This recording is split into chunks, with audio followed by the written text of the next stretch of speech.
Hello, everyone, and welcome to Shooting the Shit with Johnny and Smith. I'm Johnny. I'm Smith, and today we're going to be talking about Control. Control is a sci-fi action shooter. Got some RPG elements in it as well, and it is from Remedy Entertainment. So to start this off, we're just going to go ahead and start with what you're doing. You enter the Federal Bureau of Control. Now, these guys are, what are they called? Objects of power, right?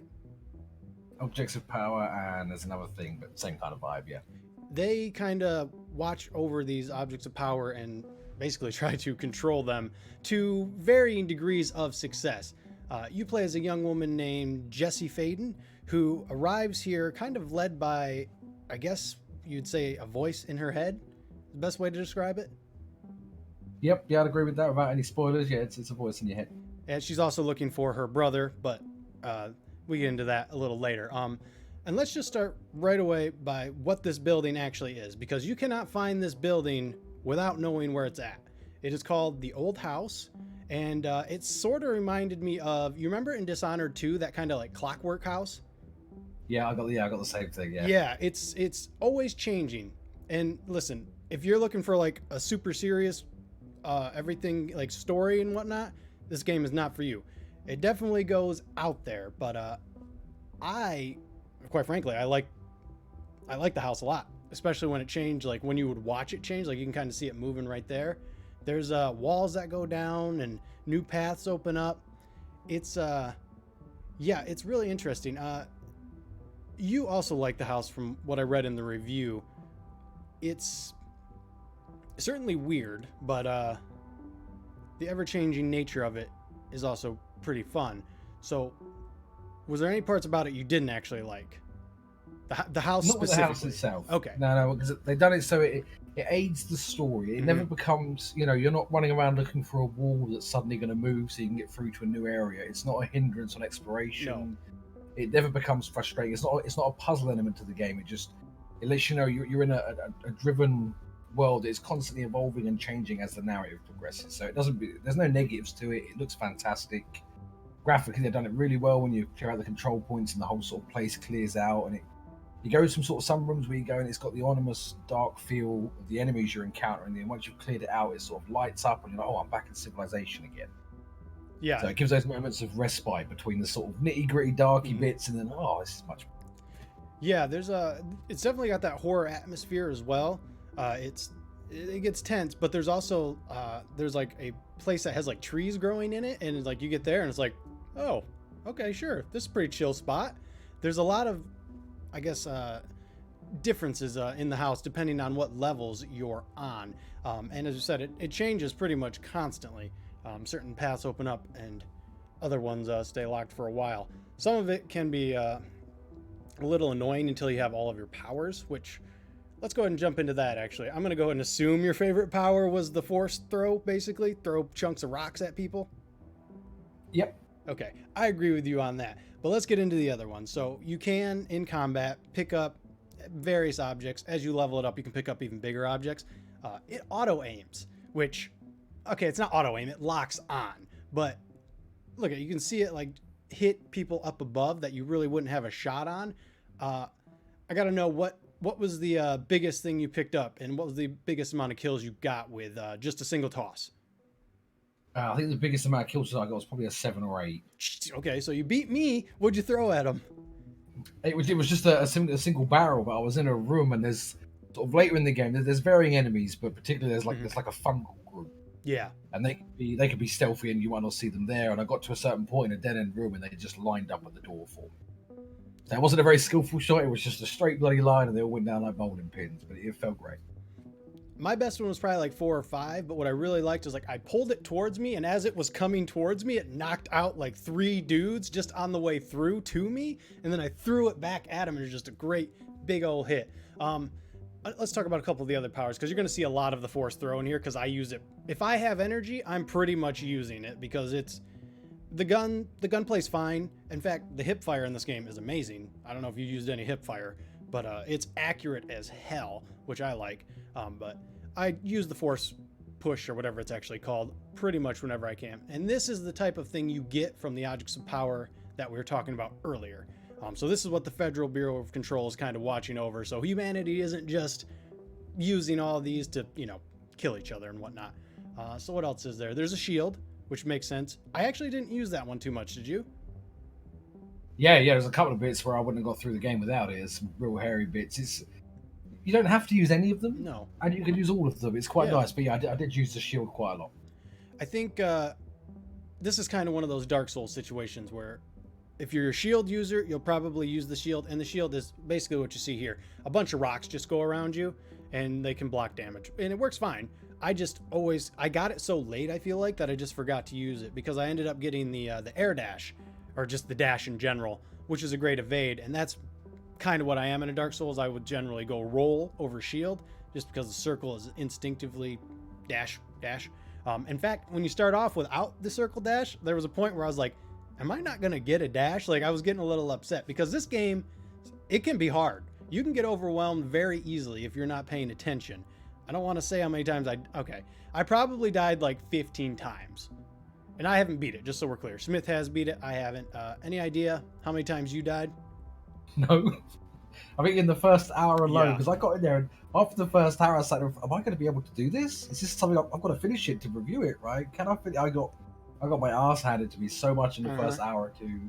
So as you get more powers and you get used to just the ability to retreat and hide because you learn how the enemy spawns and that work, it does become easy, but it's never simple. No, It is challenging the whole way through, and some of the boss fights are quite intense as well. So it's a bit of pusher. It's a fun game. Yeah, you will be challenged. Was there a difficulty setting? I don't think there was, actually. I forgot to look, but I was thinking There was. at the first boss, I was thinking like, am I on hard? I think I died against him like 4 times, dude. Because it was like a one-shot kill. It wasn't one shot. It was like one shot, you're in red, and then the enemy spawned, and I died. But once you figure it out, it is very satisfying to actually beat that guy down. And the problem with that guy is he can fly.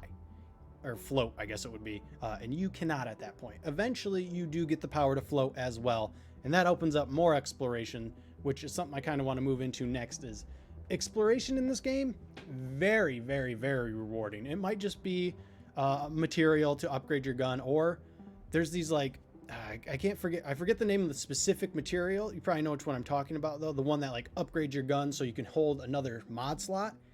Yeah. All of sorts of things like that around. And then there's a lot of lore in this game. I didn't read all of it, but from what I read, because like I said, there's a lot. I probably picked up, and I haven't beat it, like 40 to 50 just notes. I don't know about you.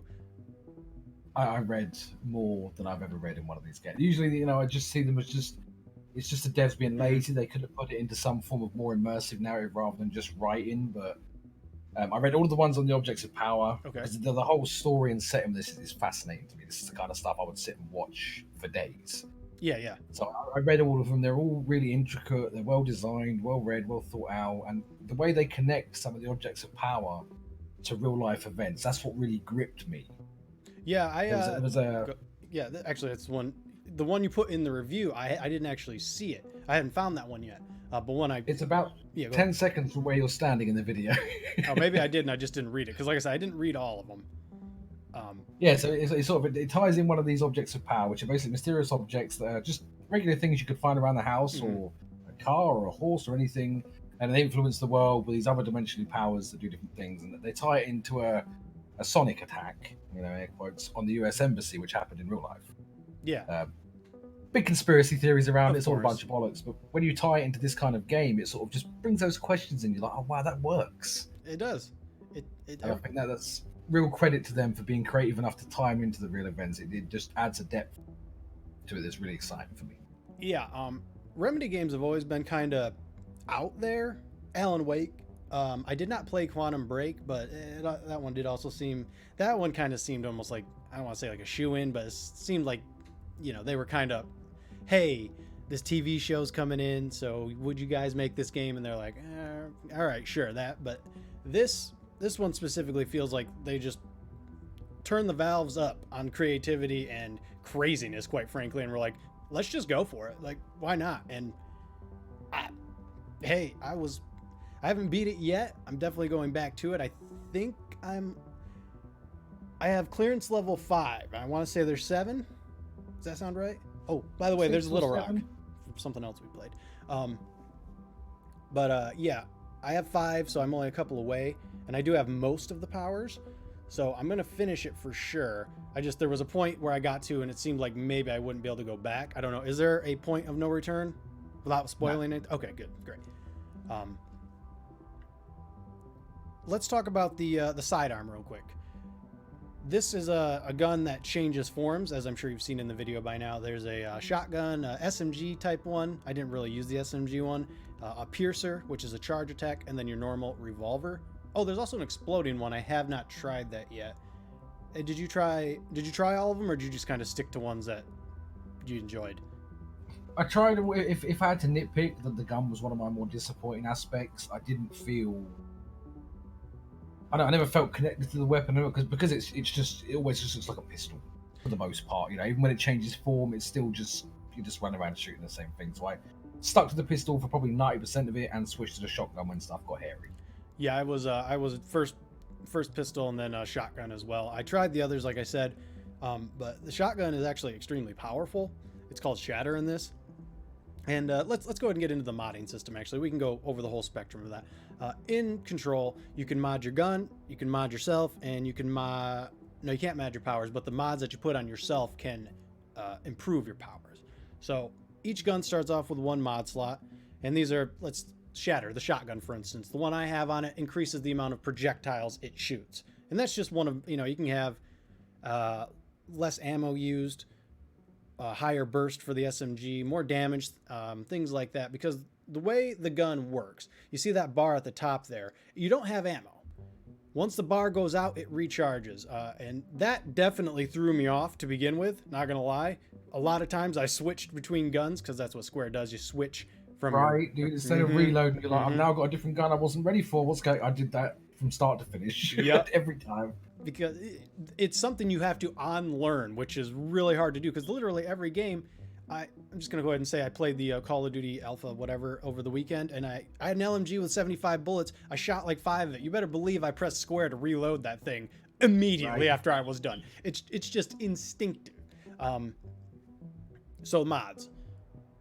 I rocked pretty much launch efficiency and energy, as well as health boost. And then on my guns, I kind of varied it depending on what I was doing, because the launch energy does, it drains it pretty friggin' quick, especially at the beginning. Any mods that you specifically went towards, or were you kind of the energy hold as well? I went for the sort of decreased cost of the throw, because Yes. that's your bread and butter in this game. Mhm. It's you using it from start to finish, and just quickly on the throw itself. When you pick Okay. something up, and all the notes and the documents on the table sort of disappear into this little vortex before you toss it, it just looks fantastic. Yeah. So yeah, I had the power reduction for that. Most of my personal mods were increased health on the health pickups, because I was constantly about to die. So Yeah. That's fair. that's always a good thing. And then my pistol was just always headshot damage. And these aren't. There's a note through the whole game where the developers, they just made brave decisions. These aren't minuscule, tiny changes like 1% extra headshot damage. These are huge, Yeah. game-changing challenges to the point where you can get through and you can play it in every different way and be just as vital in all the different ways. But all the numbers are big; they all feel impactful. You're not just like, oh, I got a headshot and don't notice. I think they've done a really good job with the mods. I did stick with sort of the same ones throughout because I found a comfortable spot and kind of sat there. Yeah. But I think it's viable to play anything. I did as well, and the mods do upgrade in tiers as you progress, so it's like common, uncommon, rare, something orange. I don't remember what it was exactly, but so there is an upgrade progression. Even if you are using the same mods over and over, you can find upgraded versions of those mods, which is always great. And then there's a skill tree as well, which you don't get experience in the traditional way. You get skill points by completing side quests, which come from this janitor right here, or just by completing main quest. I will say that it doesn't feel like I'm going to have enough points to complete everything. Now, I haven't beat the game, like I said, but did you fill everything up? Just out of curiosity? Not quite. But again, it's because you get side missions, main quests, and some puzzles will give you Okay. it. So it's all tied to exploration. Because a side quest can literally be from a piece of paper on a single table in the corner of an office. This stuff is hidden. Yes, it is. right? So it's going to be very difficult to max everything if it's even possible. I'm very, very close. I think I worked out that, on average of getting 3 or 4, I'd need 2 more quests. Okay. I've got one uncompleted that I still can't finish, and I'm sure there's one more I've missed. So I'm confident you can probably max it out, but you would have to cover every base. Just out of curiosity, did you know? Did you see if there was a new game plus? I guess I don't really see what you'd get out of that, but was there? Not that I recall. I mean, there's not really a lot because Yeah. when you finish it, you can continue. It doesn't just cut you off and you don't load before the boss. Okay. So, without going into spoilers, you can continue to play afterwards, and your role does change somewhat. But for the most part, you can just mop up all the bits you've missed, get it done. Jobs are good. Okay, that sounds fun. Let's talk about the enemies. Actually, let's talk about the hiss as they're referred to.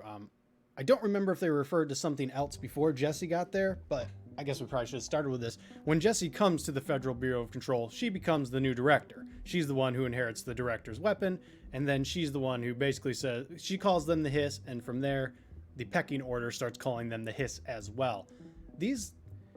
Boy, I don't know. It's an interesting concept for sure. These hiss, they're people, but they're like taken over, and they're like swarms, man. They will come at you from any direction. Like, you'll be running through a room and it just turns red, and that's it. You got hiss on you everywhere. And occasionally you'll get these named hiss. I assume those are like mini bosses or sometimes related to a quest. And those guys, they hit like trucks. What'd you think of the hiss overall, the main enemy? I thought they were great. The variations, sort of as you progress, you'd have the normal guys that introduce you to a new one, and then the normal guys introduce you to a new one, and they've all got a very clear weakness. But being able to sort of exploit that weakness when there's 3 of them, and a guy throwing rockets at you, another guy tossing grenades at you, it is challenging. I never got bored of the enemy types. They do mix it up with sort of non-human hiss, but they're still sort of mostly humanoid. And then you've got a few of the objects of power that sort of have hidden boss fights and stuff. Yeah. I thought the bad guys were great. There's a lot of variation. It introduces them progressively. It brings out the big guns when it needs to. The enemy design was fantastic. You know which ones I hated? The ones that the big circle orb things that put like regeneration on all of the lesser ones. Yeah. You couldn't kill them in one shot. And I swear, dude, like if you miss the next shot after you hit them with like I hit them with a rock and they have like a little pinch HP left, and if you miss, that's it. They're back to like half HP. So you have to be accurate. Now, like I said, the hip fire in this game, insanely accurate. Very, very good. But that circle orb one, it warps when you hit it too. So it becomes a nightmare just to track it down. And you were talking about them shooting rockets and stuff, and we're talking about throwing stuff back at them. That's a skill you have to unlock. You do not start with the ability to throw rockets back at enemies. So at first, you might try to grab one, and you're just going to take it in the face. Gonna be honest, that probably happened to me like 4 or 5 times. And that's at the start. That's usually all you can take is one to the face, and you're done. It's not like you get to sort of undo that mistake. It hurts. I didn't like the flying guys in the chair. Those freaked me out. Like, just visually, I wasn't comfortable fighting those guys. There's like times I'd creep into a room. I'm like, is that one of them floating up there? And just kind of like, all Right. right, try and find something in the other room to make sure I could throw it at them right when I come in, because those ones, they dodge midair. Like they're Yes, a lot. so it can throw you off. Like you're like, all right, I'm gonna take him out and then take out the little ones, and then all of a sudden he dodges, and the other guys are on top of you, and you're like, okay. So you do have to adjust a lot. Every enemy that you kill will drop these little HP things, so sometimes you have to throw yourself into harm's way to get the HP orbs or triangles or whatever they are. But overall I thought they were a great enemy, especially when you get a little later in the game and they kind of introduced the like fungus ones you were talking about earlier. Like as you progress, they keep adding more and more and more, and it just gets more and more creepy, I would say, more and more even fantastical. It's really, I can't say enough good about this game. There are some issues, but we'll get into that in a little bit here. I think that for all of its fantasticalness and the sci-fi nature, it's very much like X-Files, Warehouse 13. It embeds it in the realm of realism. Yes. So although it's all very crazy and stuff, just with a little bit of imagination, you could think, well, maybe what if it does sort of, it doesn't sort of, it's not definitely not sort of high fantasy. No. It has the sci-fi roots, and it does make it all very believable and stuff. And I think that's credit to the developers for making something just so crazily unreal actually seem quite realistic in places. Yeah, credit to them indeed. What was your playtime? Do you know? Just out of curiosity. I think maybe 20 hours. Okay, so, and that's obviously you have to write a little bit, so probably 15 to 20 for the average person. I reckon you could probably get through it a bit quicker. As I Okay. said, I died a lot, and it's Well, usually for, I kind of dog on a game at that distance. But if they would have thrown any more on it, it was just needless. The story comes yeah. together brilliantly. Everything works. There was never a point of dullness. Every side quest, it's not like the average sort of RPG where the same side quest is given to you 25. They're all got their own intricate stories and characters embedded into them. So Yeah. it's a short slice of perfect pie. There's no filler, there's no rubbish just to pad the game time. It does feel a bit short, but it's like I was yearning for more at the end. But I think if they'd have just kept going, it would have killed it. Yeah, it's so far the pace has been actually pretty great. At the clip of getting new powers and new story tidbits, it goes, like I said, the pacing has been really good so Have far. you missed any power? I don't know. I have the toss. I can float. I can take over enemies. The shield and the dash is all I have currently, I think. Now, like I said, I haven't beat it, so I might not have access to certain ones. I do have a couple of side quests I haven't done either because I just got the float. And actually, let's talk about this real quick. The map is pretty rough in this game because it's a 2D map, but it's a 3D plane. So it's kind of hard to tell what's above you and what's not, especially when you're looking for where the side quests are on the map. And sometimes the map doesn't load. I don't know if you ran into that issue or not. I did a couple of times, and usually that would really wind me up, but I didn't really care. I just waited until it loaded. But yeah, it does happen sometimes, and I have a really bad sense of direction. I can walk into a room with 2 exits and walk straight out the door I came in thinking it's the right way.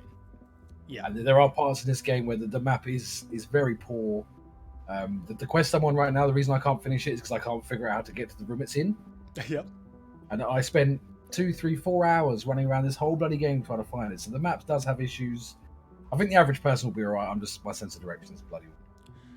I mean, I had issues with it too, and generally, I'm the guy leading us around generally.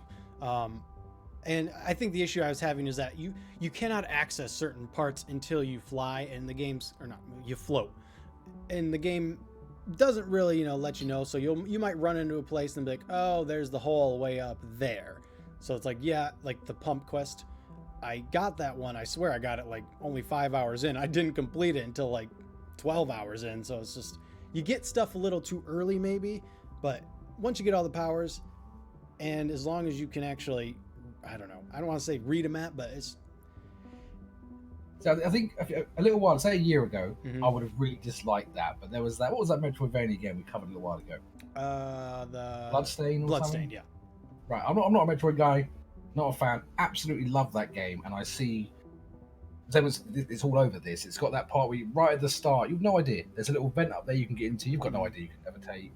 You come back 2 hours later, it leads through to a side quest where you get another ability. Yep. And it's kind of, I used to hate that, but Bloodstained did it so well. It's kind of warmed me to it a little bit, and they do it really well in this. It makes you go back and repeat areas and stuff, but it never felt repetitive in doing so. I just had more reason to explore again and get in more fights. So it is very Metroidvania in the terms that it hides stuff, knowingly that you're not going to be able to access it for many hours until you get the abilities, half of which you can miss. Yeah. I'm not exact on this. I think I worked out 2, maybe 3 of the abilities are guaranteed. Okay. All of the others are hidden behind side quests. Yeah, I think you have to be able to fly.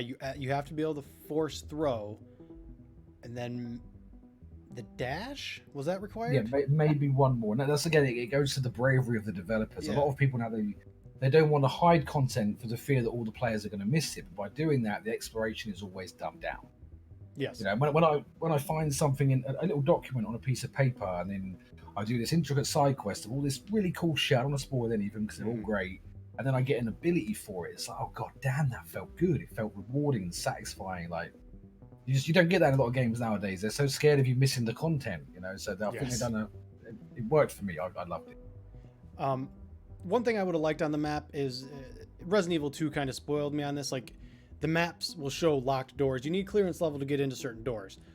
So it would be great if the map was like, hey, this door is still locked, so you know where the clearance doors are, so you could go and check those out. But again, if you got a good enough memory, well, I don't know, to be honest. I feel like I have a good enough memory, and there are times, like, even as I was getting footage last night, I was like, oh, there's a level 2 door I didn't even open. There's a lot of locked doors in the game. I actually now realize that I can break those and get into that room. Now that I'm looking at this footage, because I did it earlier. Okay. Well, the puzzle room with the elephant and all that stuff in it. I did not get there yet. I found that very early. Mm-hmm. I think you find it at clearance level 4, and you need 5 to get in there. And I was like, right, I'm coming back here as soon as I get it because this puzzle looks great, and it took me 2 hours to find that door. Yes. So the map can. And there is tons of them. Yeah, the map can certainly be confusing. Another issue, you mentioned this in the review actually, there are some frame drops, especially when the fighting gets heavy. It's a great looking game, to be honest. Everything looks fantastic. And when you throw stuff and smoke's going off and the enemies are exploding, this is the room you're actually just talking about, wasn't it? Yeah, okay. But you can get some pretty serious frame drops to the point that it might actually cost you in combat. It's not like every single time, but if you have, let's say, like 5 enemies and you throw a fire extinguisher, which explodes with the white mist, and then the enemy explodes with the red mist, and then other enemies are coming in, it gets bogged down pretty hard and stuff like that. Did you have any actual issues where like you died from the frame drops? I did not, but I could definitely see it happening. It was close. It was only sort of 2 or 3. The video the part I'm watching right now, I might be a bit ahead, but it's in the hallway. Okay. There was 2 or 3 areas that did it, which led me to believe it wasn't a game-wide problem because it didn't happen to me very often. But if I was in those areas, it happened every time. So it does have some issues. And again, usually I'd knock a game down a lot more for that, but it's credit to the rest of the game that, yeah, it sucked a little bit, but at the same time, I was kind of seeing all my shit in slow motion. That's true. You do get to see it that. It just looked way cooler, right? Yeah, tossing stuff around. I don't know. It never happened in a boss fight. I'll say that. No, but I think most of the boss fights are a bit more condensed. You know, the big guy and 4 or 5 little guys. Whereas sort of some of the exploration, you can have 9 or 10 enemies coming at you, grenades, rockets, dust, papers. So yeah, there are some, and I know a lot of sites that dogged on it a lot for that. And the fact we didn't, it deserved it. It does have a lot of frame rate issues, and you don't expect that in a release of this size. But well, I don't know, it didn't bother me that much. It was still fantastic. I mean, they're doing there's a lot of stuff going on in the screen. So yeah, and it's not like you gave it a 10, you gave it a 9. All right, so we there's definitely some improvement areas, but it wasn't detrimental enough to like completely have a shit on the game or anything. And like I said, it never got me killed, never cost me a boss fight or anything like that. It's just man, I gotta be real with you. Frame drops are just kind of a thing that happen a lot these days. So it's becoming the norm. I never accept it, but with a game like this, it doesn't. The rest of the game is just so well polished, and it looks. You know, if you've got a game that looks like turd and it's doing it, you're like, you guys are just lazy. Exactly. When you've got a game that looks this good and the environment is just so explosive, like it's very Matrixy the way sort of half the pillars just come off and the rocks are flying, sort of all the physics and the objects that's going on. You can almost say, you know what, I'll let you off a little bit here. It looks great, so it's fine. Yeah, these guys, they just went for it, and you know, for the most part, it pays off. All right, that's about all I got on my end. Is there anything you want to hit on? Anything else that you really liked or didn't like about the game before we wrap this up? Just play. If it even remotely appeals to you, the story is worth it alone. They need a TV series. I'm not even joking. Well, I mean, I would totally watch that.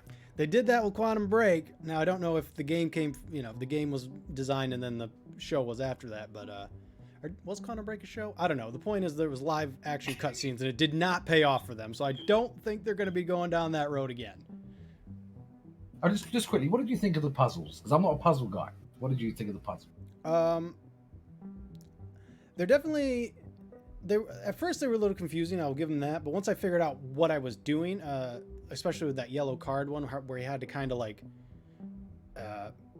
fill in the shape, but the way it moves is a little weird. Once you figure it out, they're not too bad. But at first they were a little confusing. But for the most part, I didn't run into too much trouble with them. They also felt very satisfying to complete. I'll tell you that much. Like once I was done with it, you were talking about that fortune room or whatever earlier, where that one seemed to be a nightmare for you. I haven't got to that one yet, so I'll reserve judgment on how good they are. But what about you? It took me about 2 hours to do that one puzzle. I'm terrible at puzzles to the point of where my frustration is what gets me. I just get frustrated and I overlook stuff, I overthink stuff, and I messed that puzzle up by simply not putting a flower in a flower pot. That was it. That's what I did wrong. But again, I just wanted to see, because you're a lot more adept at puzzles than I am, and you felt they were just challenging enough to be really satisfied, and I was the same. I came out of all of them thinking, you know what, I fucking nailed it. that was great. So I just wanted to see if it was sort of the same vibe. Yeah, there's not many, what, 3 or 4, I'd say, sort of serious puzzles. Yeah, and like you said, some of those are the optional ones that will, you know, you might miss a power or miss a power up or something like that. So you don't have to do all of them, but the ones that you do have to do, it might take you a couple seconds to figure them out, but once you do, it is very satisfying. All right, so that's thumbs up for me. I haven't beat it. Thumbs up from you. You can check out our review. We have it on YouTube and on the site as well. And if you, we asked question, or we put a thing in our Discord for questions on the games that we're doing Shoot the Shit for. So if you want to have any questions for the next one that we're gonna do, I would have to guess the next one is probably gonna be a game in September. So you know, check out the links below. Check out our Discord and all that business, and we'll see you guys in the next video. Later, Gators. Peace.